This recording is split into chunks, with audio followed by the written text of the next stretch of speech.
Արդեն վաղուց։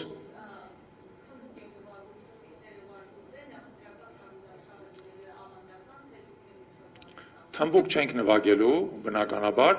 բայց մենք կարծում ենք, որ տեսեք, Փաշինյանի կողմից իրականացվող բոլոր այդ գործողությունները, թմբուկ, սրտիկ, նորից ամուսնանալ եւ այլն, մի նպատակ ունեն, կեղծ տպավորություն ստեղծել, որ ամեն ինչ լավ է, որ ամեն ինչ մեր երկրում լավ է, որ Ալիևը չի սպառնում, օրինակ, ադրբեջանցիներին մասսայաբար վերաբնակեցնել Հայաստանում, որ օրինակ Ալիևը այս վերջերս Արցախը բռնազավթելուց հետո չի բռնազավթել Նախիջևանը, ոչ մեկ ուշադրություն չի դարձել, չէ՞ դրա վրա, տեղի է ունեցել Նախիջևանի ինքնավար հանրապետության վերացում, փաստացի եւ բռնազավթում Ադրբեջանի կողմից, հիշեցնեմ ձեզ, որ Նախիջևանը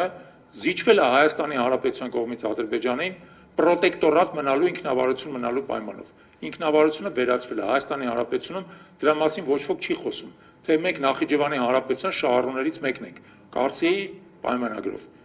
Այսինքն այս տպավորությունն է ստեղծվում, որ ամեն ինչ մեր շուրջը լավ է։ Մենք բնականաբար այդպիսի կեղծիք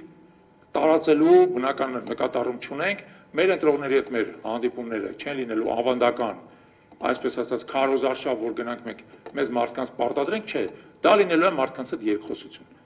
Անկեղծ, արդար երկխոսություն ի դեպ սկսվել է արդեն, մարդիկ էլ շատ լուրջ հարցեր են մեր առաջ բարձրացնում ու ասում են բացատրեք մեզ այդ հարցերը ոնց եք լուծելու։ Եվ երբ որ լուծումները ներկայացնում ես, եւս մի հատ կարևոր հարց են տալի։ Շատ կարևոր, այդքան փող որտեղից։